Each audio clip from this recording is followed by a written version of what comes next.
selamat datang di Pokari Podcast with Kopri. Oke, jadi intermezzo aja dulu ya. Sebenarnya podcast ini adalah podcast perdana kami gitu.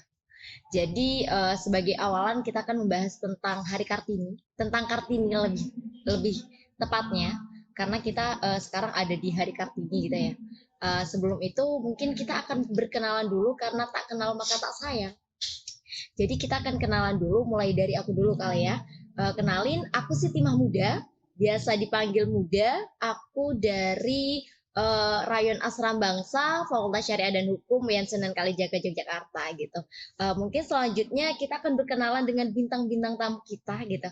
Ini bintang tamu kita ini sangat keren-keren gitu. Biasanya nanti kita akan membahas Kartini secara mendalam bersama dengan bintang tamu kita di sebelah kanan dan kiri saya. Mungkin dari Mbak yang sebelah kanan kita dulu, berkenalan terlebih dahulu biar pemirsa kita itu lebih sayang karena kita kenal gitu. Silakan. Mbak. Oh ya. Oke, perkenalkan, nama saya Dika Jurlita. Sekarang sedang diamanahi sebagai Ketua Umum Kohati Cabang Jogja periode 2021-2022. Oke. Jadi Mbak sebelah kanan saya ini namanya Mbak Dika, teman-teman. Ingat-ingat ya. Sekarang beralih ke Mbak sebelah kanannya lagi. Silakan Mbak. Oke, perkenalkan semuanya. Aku Senja, nama lengkapnya Senja Septia. Tapi manggilnya Senja aja ya, biar nggak ribet gitu. Untuk saat ini, alhamdulillah gitu diamanai sebagai Ketua Kopri Cabang DIY gitu. Masa periodenya 2021-2022. Oke, selamat datang Mbak Senja. Salam kenal juga. Mungkin kita beralih ke bintang tamu sebelah kiri kita, ada Emas dan Mbak juga nih sebelah kiri kita. Mungkin dari Mbak yang pakai baju putih dulu. Oke, halo semuanya, namaku Helen Jayanti dari KMKI. Saat ini menjabat sebagai Sekfung, Sekretaris Fungsional Pemberdayaan Perempuan 2020-2022. Oke, salam kenal Mbak Helen. Ini kita akan kenalan dengan satu orang, Mas. Karena dia yang paling ganteng di antara kita ya teman-teman. Karena kita soalnya kan cewek nih. Ini ada bintang tamu kita yang paling ganteng karena dia adalah cowok sendiri gitu. Silakan Mas. Oke, saya Hilmi Ahmad Marzuki dari Ketua Rayon PMI Rayon Wisma Tradisi. Oke, salam kenal Mas Hilmi. Kalau teman-teman mau main ke Rayon Wisma Tradisi, silakan kontak-kontakan dulu dengan Mas Hilmi. Boleh. Ya. Kan kita temanya sekarang adalah Hari Kartini ya. Gimana sih makna Hari Kartini itu menurut perspektif masing-masing? Ini mau mulai dari mana dulu nih? Terserah sih, monggo. Siapa? Mungkin dari ini dulu ya, Mbak Dika teman-teman. Pertanyaan apa? Bagaimana makna Hari Kartini menurut perspektif Mbak Dika? Maknanya adalah memperingati sebuah perjuangan dari Kartini yang dulunya beliau itu kan sempat dipingit, kemudian juga pendidikannya hanya sampai 12 tahun ya, SD gitu kan. Kemudian dengan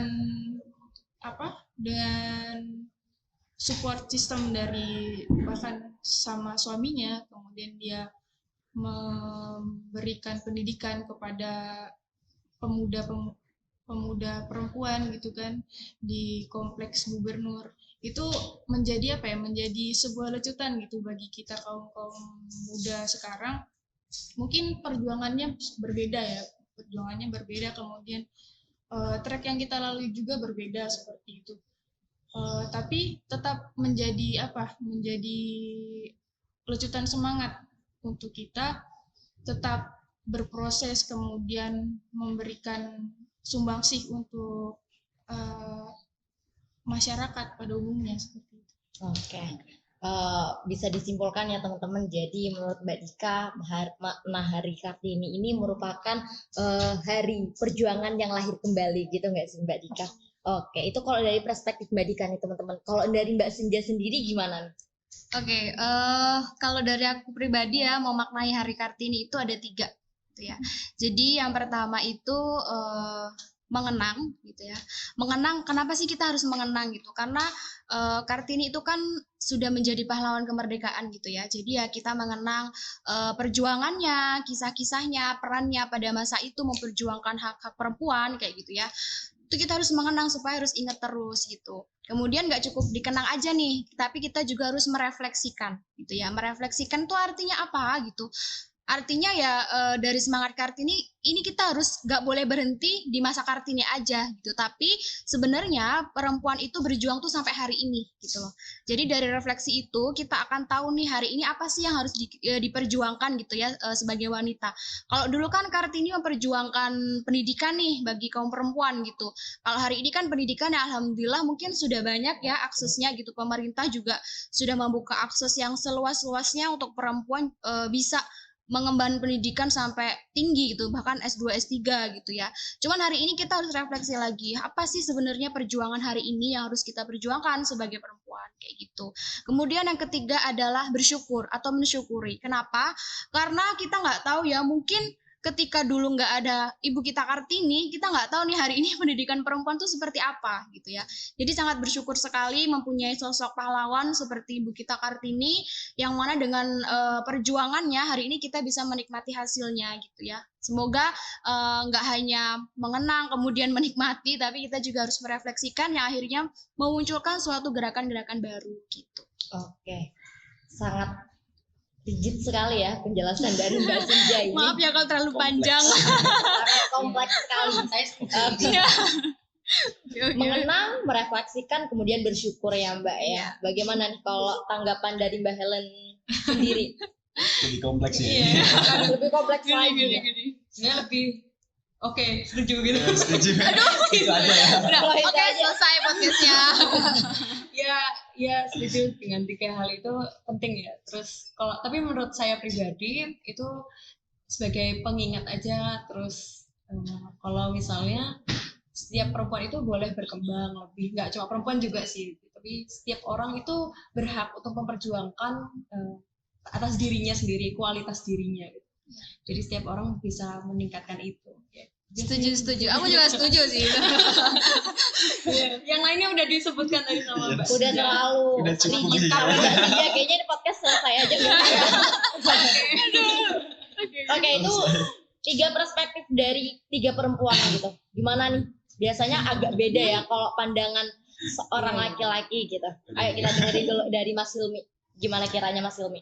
Gimana ya? Kalau berbicara mengenai Hari Kartini, pastinya kan para perempuan-perempuan itu yang lebih memahami konteks dari perjuangan seorang perempuan tersendiri. Cuma kalau bagi saya pribadi memaknai Hari Kartini itu adalah sebuah proses perjuangan, di mana beliau, Ibu kita Kartini itu bukan hanya memperjuangkan dirinya sendiri, cuma memperjuangkan orang lain juga yang notabene bukan bagian dari keluarga, bukan bagian saudara ataupun yang lainnya. Cuma dia itu peduli dengan sedemikian rupa sampai sehingga beliau benar-benar harus perempuan itu memiliki pendidikan yang setara dengan seorang laki-laki. Tidak ada yang namanya kita bicara kamu laki-laki kita perempuan gitu. Artinya semuanya sama. Artinya kalau saya pribadi melihat Hari Kartini itu sebagai sebuah yang diomongkan Mbak Senja tadi benar juga ya. Kita mengenang, merefleksikan dan juga bersyukur. Cuma di sini saya mengambil titik poin di wilayah merefleksikannya. Kita harus benar-benar merefleksikan apa yang bisa kita perjuangkan sekarang. Tentunya di dalam hidup kita nggak selalu berada di atas, pun kita tidak selalu ada di bawah. Pasti ada masa-masa di mana kita harus berjuang, kita harus bersyukur, kita harus mengenang. Mungkin itu sih. Iya. Ini lebih rigid lagi ya teman-teman. Aduh, ini jadinya saya nganggung nih. Ada di antara mereka-mereka yang keren-keren kayak gini kan. Aduh. Terbang nanti gitu. Oh ya. Moderatornya belum ini. Oh iya ya. Karena saya moderator itu harus moderat ya teman-teman. Jadi biarkan saya menampung argumentasi-argumentasi dari mbak-mbak dan mas ini di sebelah kanan dan kiri saya. Mungkin selanjutnya kenapa sih Mbak harus Kartini gitu loh? Padahal pahlawan-pahlawan kita itu banyak gitu loh yang cewek-cewek Kak Cutnya Din gitu dan lain sebagainya. Kenapa harus Kartini? Karena Siapa nih yang jawab? Ya, Nggak jawab aja kan? Nggak apa-apa. Paling responsif nih kayaknya. Aduh, maaf ya. Karena kalau Hari Kartini itu kan aku nggak tahu sih secara sejarah itu kenapa kita tidak memperingati Hari Cut Nyadin dan lain sebagainya gitu. Cuman yang aku tahu Hari Kartini kan ditetapkan atas keputusan presiden ya. Kalau nggak salah itu aku lupa tanggalnya, tapi kalau nggak salah bulan Mei tahun 1964. Itu tanggal 2. Oke. Tanggal 2 Mei 1964 itu diputuskan sebagai Hari Kartini, seperti itu sih. Tapi itu aku taunya seperti itu. Tapi kalau untuk sejarah kenapa Cut Nyadin nggak dimasukkan gitu ya ke Hari Pahlawan juga, itu mungkin dari yang lain ada yang tahu.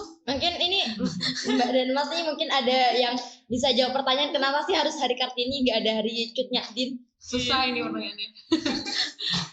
Mungkin ini ya, penafsiran aja ya. Boleh. Kemungkinan ya. Iya, kemungkinan. Ya karena menurut saya Ibu Kartini ini jasanya itu luar biasa gitu.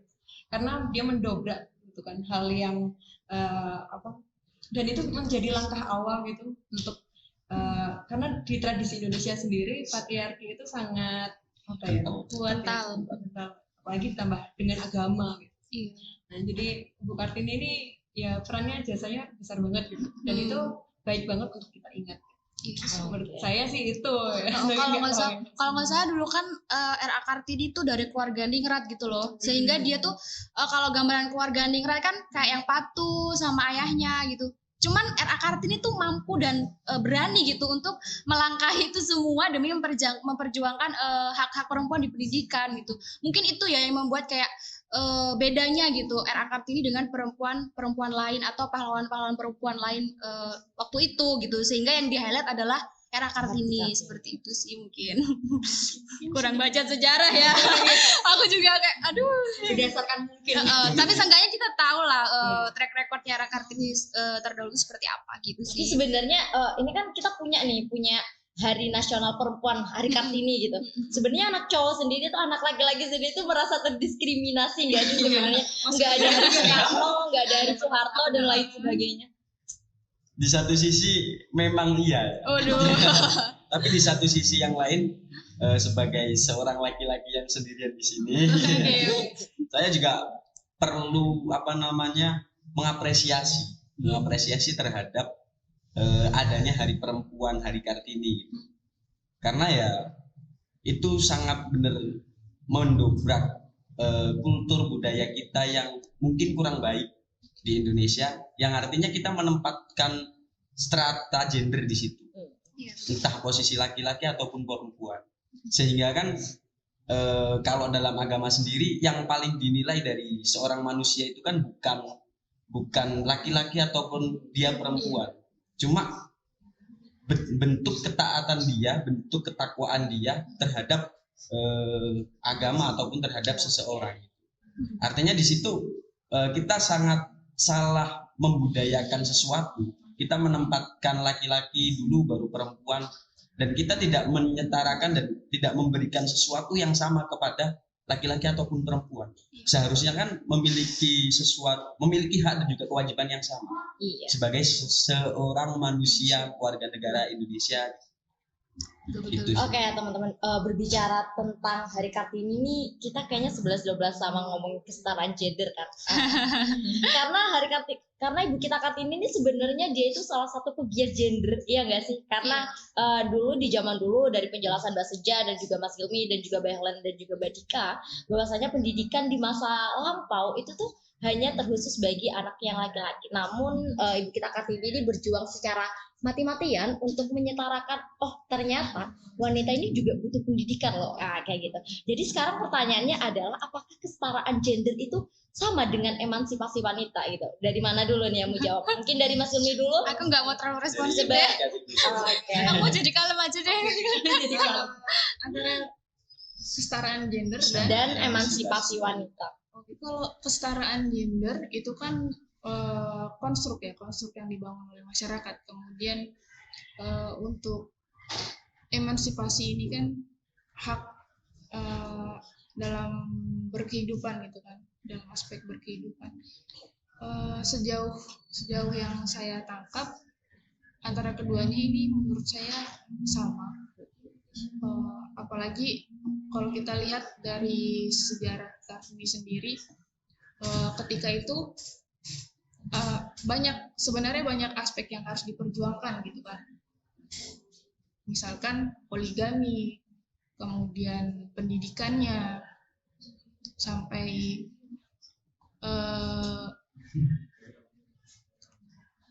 saat ini gitu kan masih sesuatu yang harus tetap diperjuangkan, mungkin seperti itu sih. Oke, gimana nih? Ada yang mau nambahin nggak? Biasanya bahasa Inggris. Apa bakalan? Biasanya bahasa Inggris. Daripada nanti jam. Oh, aduh. Gak nanti melengkapi. Oke, siap. Saling melengkapi kan ya kita di sini. Kalau menurut saya kesetaraan itu adalah hasil produk dari emansipasi wanita. Oke. Jadi setara itu memang nggak harus sama juga, tapi haknya itu sama-sama didapat. Iya, betul. Gimana ya? Tetapi secara kebutuhan Iya. kebutuhan hak itu kan sebenarnya sama kan antara Iya. antara gender laki-laki maupun perempuan. Yes, terima kasih Kak. Terus ya emansipasi wanita itu lebih, yang saya tangkap selama ini ya lebih ke perjuangannya itu supaya setara. Jadi kenapa kok setara itu hasil produk dari emansipasi wanita? Oke, kalau dari Mas Irmi mau nambahin nggak ini? Mbak Sinja dulu. Oh, Mbak Sinja aja dulu. Katanya kan mau melengkapi nih. Oh iya. Oke. Kalau dari aku pribadi ya, untuk apakah emansipasi wanita dan kesetaraan gender ini sama atau beda gitu ya. Kalau tadi Helen, Mbak Helen bilang adalah maksudnya produk dari emansipasi wanita. Misal analoginya kayak perusahaan nih, perusahaan A mempunyai anak perusahaan B. Dia tujuannya sama, tapi fokusnya beda. Nggak mungkin kan anak perusahaan benar-benar sama nih jalannya atau apa, pasti ada bedanya gitu. Nah kalau aku mandangnya itu sama tapi beda gitu ya. Jadi samanya kenapa? Samanya karena mempunyai fokus yang sama untuk mengupayakan atau mengusahakan suatu kesetaraan antara laki-laki dan perempuan gitu ya. Cuman kalau emansipasi wanita itu kan ada kata wanita tuh. Yang mana pasti yang diusahakan atau yang diupayakan untuk setara ya hanya hak-hak wanita gitu. Tapi ketika berbicara mengenai gender itu kan ya laki-laki ya perempuan gitu. Jadi lebih luasnya itu adalah kesetaraan gender, karena gender itu tidak hanya melekat di laki-laki maupun perempuan tapi keduanya. Sehingga fokus geraknya itu kalau kesetaraan gender ya juga mengupayakan kesetaraan hak-hak laki-laki juga gitu, nggak hanya hak perempuan gitu sih mungkin bedanya. Jadi kalau sederhananya itu kesetaraan gender itu adalah pabriknya gitu. Ya mungkin bisa Terus jadi anak pabriknya itu adalah emansipasi wanita. Ya, gitu jadi ya, lebih Mbak mengerucut Sinja. lagi. Tapi lagi-lagi fokus pengupayaannya tuh sama gitu loh untuk Oke. menciptakan gender gitu. sih. Gimana nih kalau dari pandangannya Mas Nur atau cukup?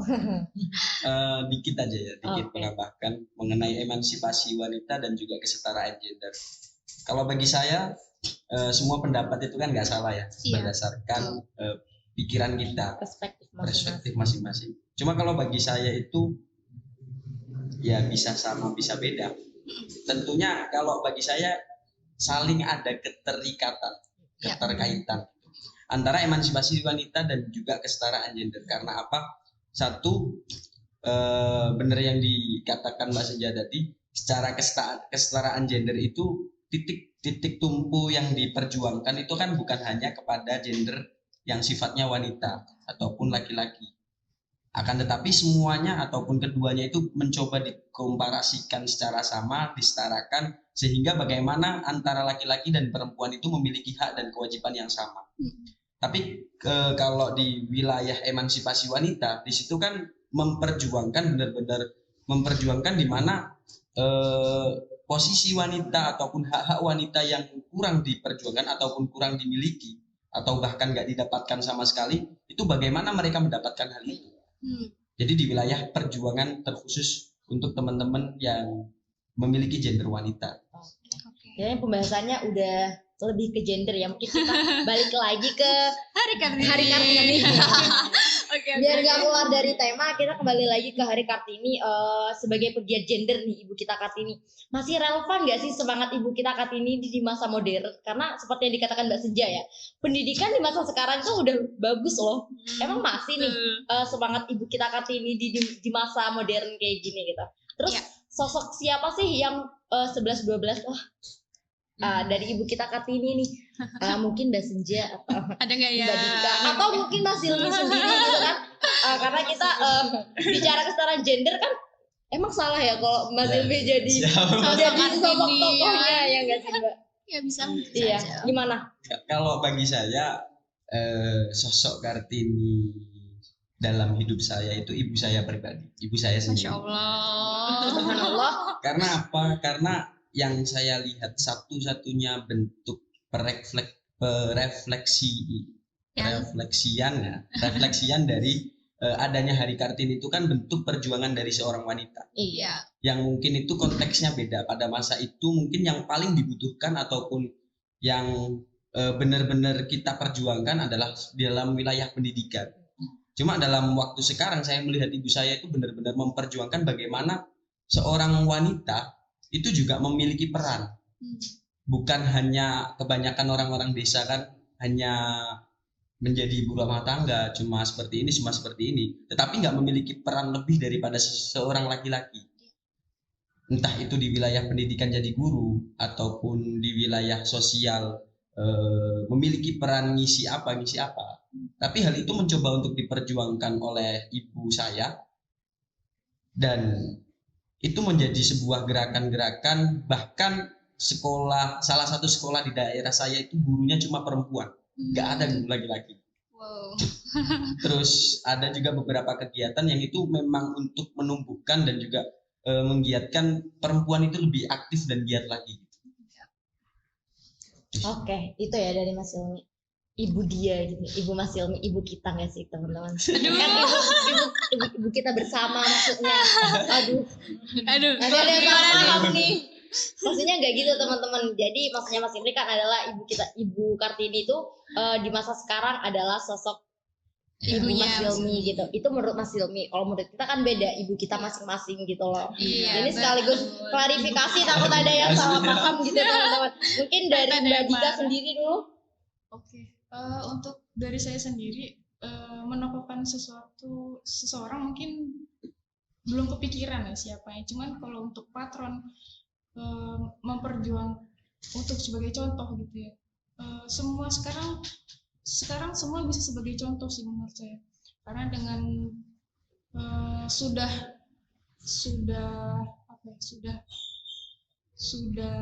kita, karena kita juga berbeda gitu kan memperjuangkan sesuatu. Entah ada yang berjuang secara pendidikannya, kemudian ada yang memperjuangkan secara sosial, kemudian ada yang di industri sebagainya gitu kan. Menurut saya semua bisa sebagai patron kita dalam memperjuangkan sesuatu sih. Ya. Berarti siapa aja bisa menjadi Ibu Kartini teman-teman kayak gitu. Itu kalau kata Mbak Dika. Kalau kata Mbak Helen gimana nih? Siapa sih sosok Kartini di masa sekarang itu? Dalam dirinya. Atau Mbak Helen sendiri? Sudah ada sosok nih melekat. mau ngomong itu sih. Gak apa-apa, keluarin. Ya apa ya? Menurut saya ya semua perempuan itu juga gitu ya. Karena sekarang hak-hak terus menteri pun juga sudah ada ya posisinya. Terus bahkan di organisasi kita masing-masing pun ada gitu pemberdayaan perempuan, dan apalagi tadi sebutannya. Jadi ya menurut saya semua perempuan itu sekarang sudah bisa apa ya? Jadi Ibu Kartini. Iya, jadi Ibu Kartini versi masing-masing. Gitu. Iya, betul. Iya. Ya itu aja sih mungkin. Mungkin bisa dilengkapi oleh Lengkap ya jatuhnya. Lengkap ya. Oke, baiklah. Saya terima kerjaan baru ini ya. Oke. Kalau dari aku pribadi ya, karena kita mempatronkan Ibu kita Kartini kan karena kita merasakan hasil perjuangannya gitu loh. Sampai hari ini mungkin sudah banyak ya perempuan-perempuan yang ada di pemerintahan yang kalau kita bisa bilang oh menjadi wakil suara perempuan nih yang nantinya mungkin kebijakannya akan pro terhadap hak-hak perempuan. Cuman kalau kita sudah berbicara pemerintahan otomatis ya sudah dibalut oleh politik-politik yang sangat baik itu kan gitu.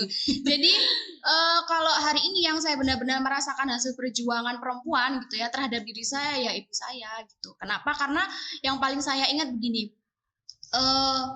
Sejak kamu hari ini sudah tidak ada sekat lagi untuk perempuan bisa sekolah tinggi gitu. Jadi jangan sampai kayak ibu yang dulu masih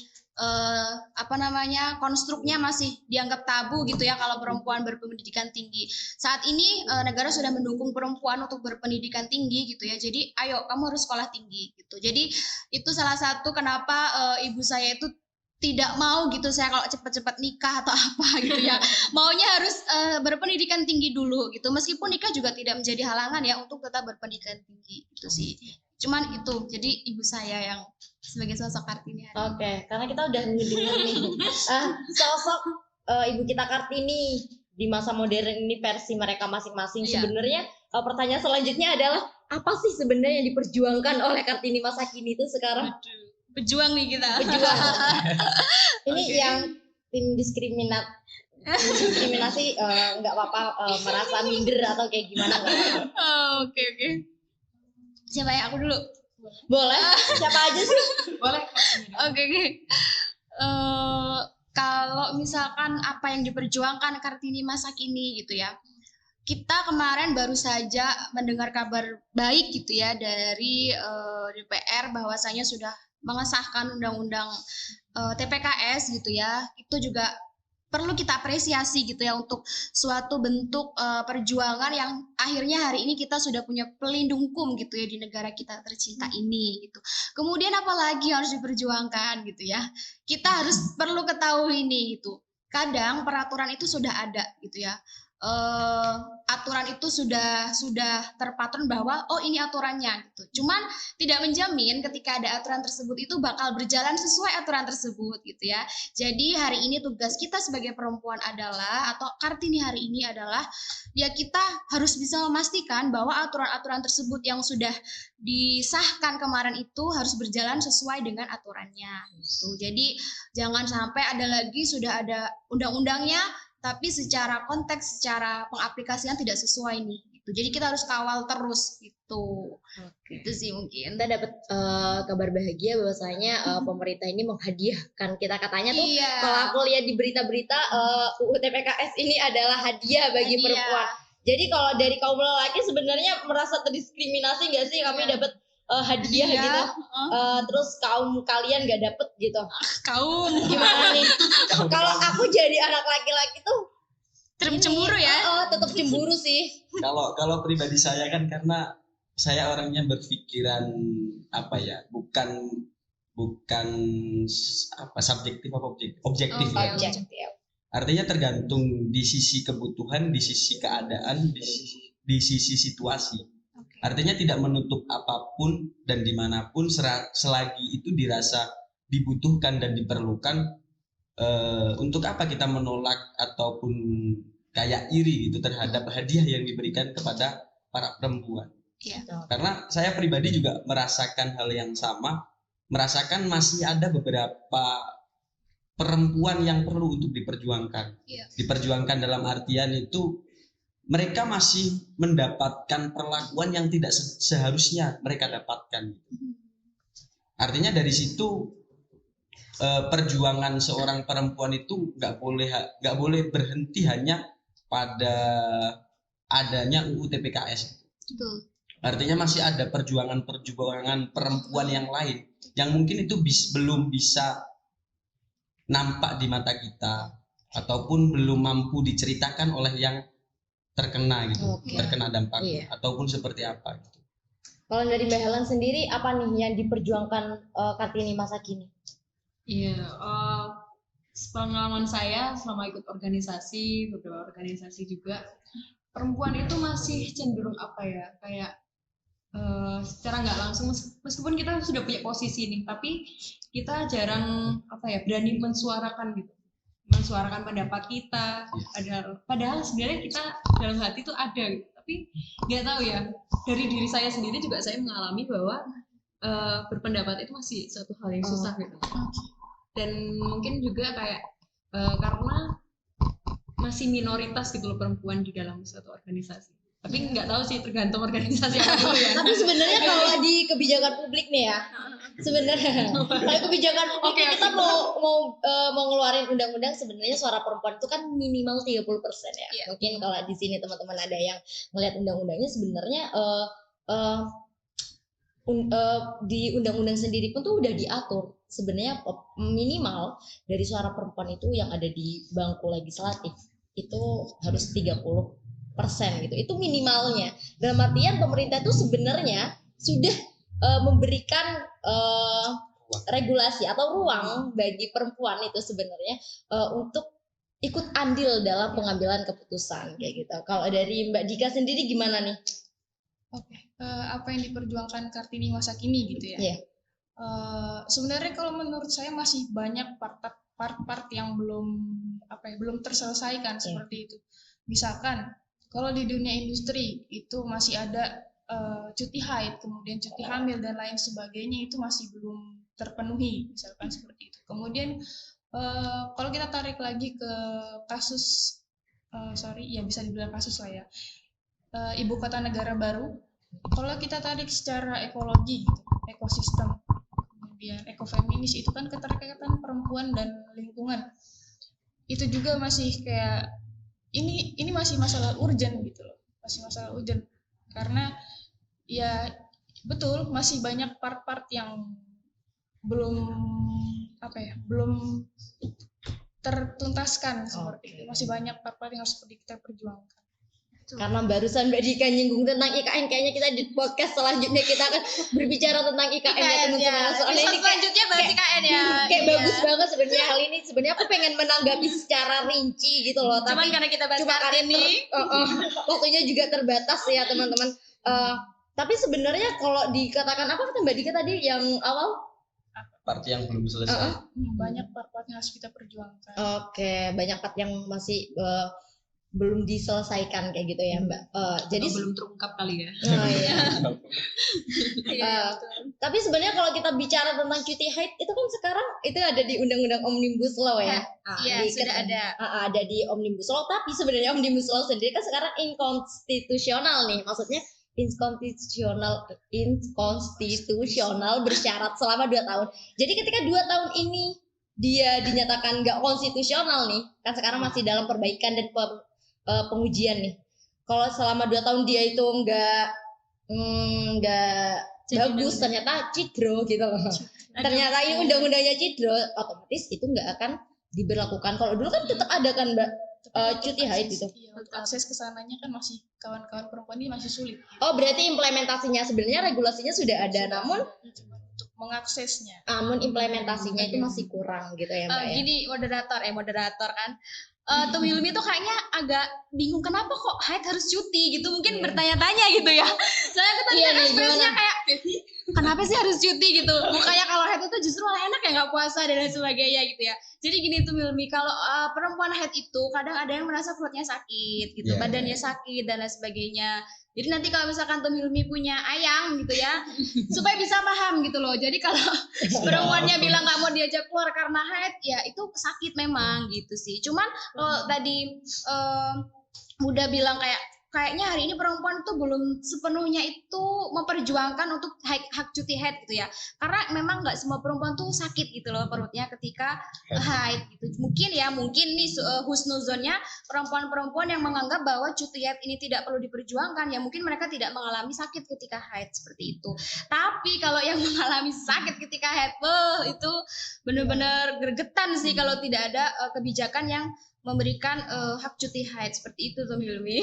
Kerjanya jadi nggak optimal ya. Iya betul. Peka sekali ya Mas. Iya betul. Peka sekali. Iya. Jadi kalau bicara tentang regulasi itu agak rumit ya sebenarnya. betul. Tapi kita berdoa aja semoga ini Omnibus Law-nya nggak jadi gitu lah. Jadi kita kembali ke regulasi awal gitu ya, teman-teman. Semoga. Ini part terakhir nih, Oke. Jadi perempuan modern saat ini tuh harus kayak apa sih? Atau kita itu kayak cuma jadi perempuan sekarang harus cantik, kalau cantik aksesnya lancar gitu kayak misal gitu loh. Atau kita harus diimbangi dengan pendidikan yang mapan gitu. Gimana? Dari mana dulu nih? Perspektif cowok dulu boleh. Perspektif cowok dulu teman-teman. Gimana nih? Ini nanti kalau ada ayangnya Mas Hilmi bisa dilihat nih. Jadi kriterianya tuh kayak gitu gitu. Atau kita perlu tahu siapa nih yang sudah jadi kriterianya teman-teman. Wah. Gitu kan. Ya, boleh juga. Kok makin berat aja gitu bahasanya. Oke, yuk. Jadi kan tadi perihal dengan apa? Bagaimana sih Bagaimana perempuan modern masa saat ini gitu? Harus seperti apa gitu? harus seperti apa? Bagi saya sih banyak part-part lagi ya. Banyak bagian-bagian yang memang secara Indonesia sendiri belum modern. Maksudnya di sini masih banyak masyarakat-masyarakat tertentu yang itu belum bisa dikatakan modern ataupun belum bisa diperjuangkan sebagai masyarakat-masyarakat modern. Sehingga salah satu bagian tersebut yang perlu diperbaiki satu. Yang kedua, banyak juga persoalan-persoalan wanita ataupun perempuan kayak yang tadi menyampaikan pendapat ataupun bahkan bagi saya ini sesuatu hal yang kurang baik juga ya. Artinya lebih suka tampil di media sosial tapi tidak suka tampil di muka secara umum gitu. Itu kan salah satu bagian yang menurut saya harus diperbaiki lagi. Kalau berani tampil di media sosial juga berani tampil di muka umum. Artinya itu yang menjadikan seorang wanita berarti, menjadikan seorang wanita memperjuangkan ataupun lebih peduli kepada sosial ataupun lingkungan sekitar, para wanita-wanita di sekitarnya. Artinya budaya-budaya yang bagi saya dulu sering terjadi kayak pas beli sayur itu sambil cerita-cerita, terus itu kan apa namanya semakin kesini semakin hilang nggak sih? Nah, artinya interaksi antara wanita itu kadang juga diperlukan ataupun baik juga gitu. Iya.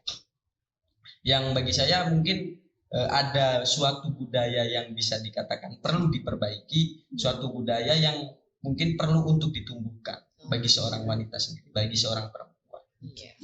Jadi poin pentingnya adalah buat teman-teman wanita, lebih khususnya perempuan jangan cuma tampil di media sosial tapi juga harus berani tampil di muka umum. Gitu.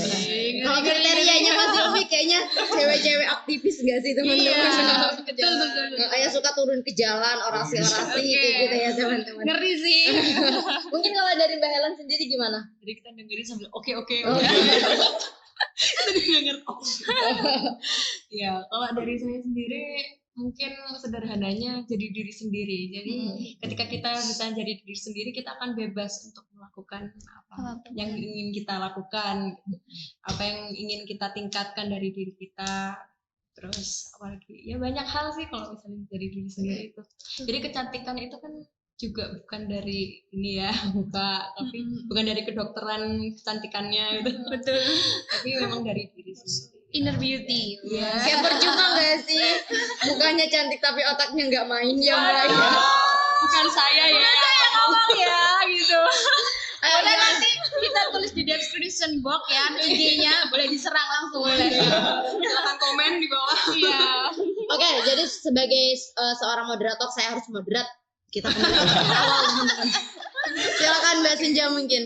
Oke. Sosok Kartini sekarang tuh harus kayak gimana? Oke, kalau berbicara perempuan hari ini tuh harus seperti apa sih? Yang paling utama itu harus punya value ya. Value, nilai gitu. Nilai yang membuat diri kita itu tidak mudah disepelekan oleh orang lain, baik itu laki-laki maupun perempuan. Karena kita perlu ketahui nih banyak kasus gitu ya, entah itu pelecehan seksual, entah itu kekerasan seksual, ataupun stigmatisasi gitu ya, itu nggak hanya lahir dari lawan jenis loh gitu ya, tapi banyak juga yang lahir dari sesama jenis, misal sama perempuan saling melecehkan gitu ya, saling menstigmatisasi seperti itu. Nah kita juga sebagai perempuan tidak boleh langsung menyalahkan yang menstigmatisasi tersebut gitu loh. Jadi kita juga harus memantaskan diri untuk agar dihargai oleh orang lain gitu. Karena mau nggak mau apapun yang terjadi terhadap diri kita, yaitu berawal dari diri kita gitu. Jadi kita tidak boleh yang reaksionis seolah-olah langsung menyalahkan. Oh, dia yang menstigmatisasi saya, berarti dia yang salah.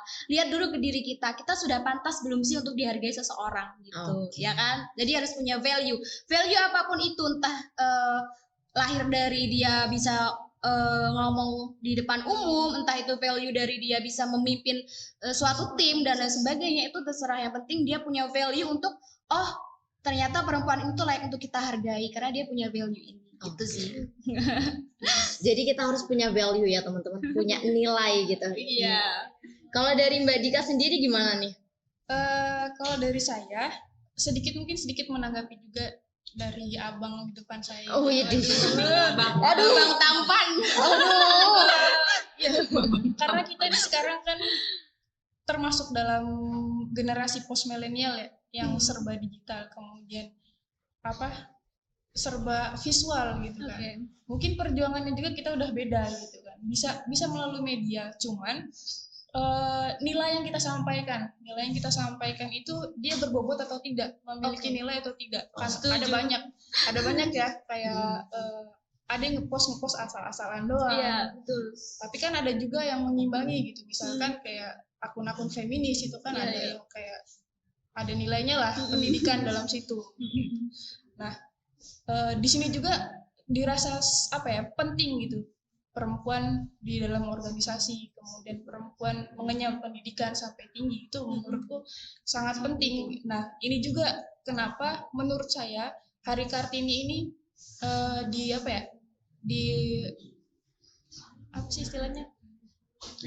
disahkan gitu, karena mungkin dilihat dari sejarahnya dulu juga banyak perempuan yang dipoligami, kemudian dipingit, kemudian pendidikannya juga hanya terbatas ya. Akses pendidikannya juga sedikit gitu kan. Nah, makanya Ibu kita Kartini ini memperjuangkan bagaimana perempuan harus berpendidikan dan dia tidak terpenjara oleh apa yang menjadi konsep di masyarakat seperti itu. Berbicara tentang Ibu Kartini ini menarik ya teman-teman sebenarnya, dan juga banyak makna dan juga pelajaran yang harus kita ambil dari Ibu kita Kartini dan bagaimana pengimplementasian di masa-masa modern seperti saat ini. Sebenarnya kalau dikatakan apakah semangat Ibu kita Kartini itu emang harus tetap terjaga dan terus tumbuh di masa kita yang sekarang ini, harus. Ya enggak ya Mbak? Setuju banget. Harus.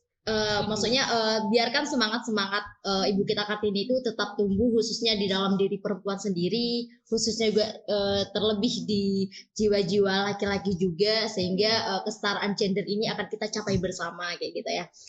Sebelumnya aku ucapin makasih banget nih, kita kayaknya udah terlalu lama ya teman-teman membahas tentang Ibu kita Kartini. Semoga dari pembahasan dan podcast kita ini kita semua mendapatkan hikmahnya, dan semoga Hari Kartini ini dimaknai dengan hari yang seperti yang telah dijelaskan oleh bintang tamu kita ini, yang tidak bisa saya simpulkan secara cepat dan karena emang terlalu banyak gitu lah ya teman-teman. Mungkin aku juga mau minta maaf sama teman-teman, mungkin di sini ada kata-kata kita yang sensitif dan kayak gimana. Aku juga ucapin banyak terima kasih khususnya kepada para bintang tamu kita karena telah menyempatkan hadir mengisi podcast kita kayak gitu. Sampai bertemu mungkin nanti di podcast berikutnya, mungkin bisa jadi langganan bintang tamu kita ya Mbak Senjaya. Oke teman-teman, sekian dari kami, sampai jumpa di Pokari selanjutnya. See you. Bye bye.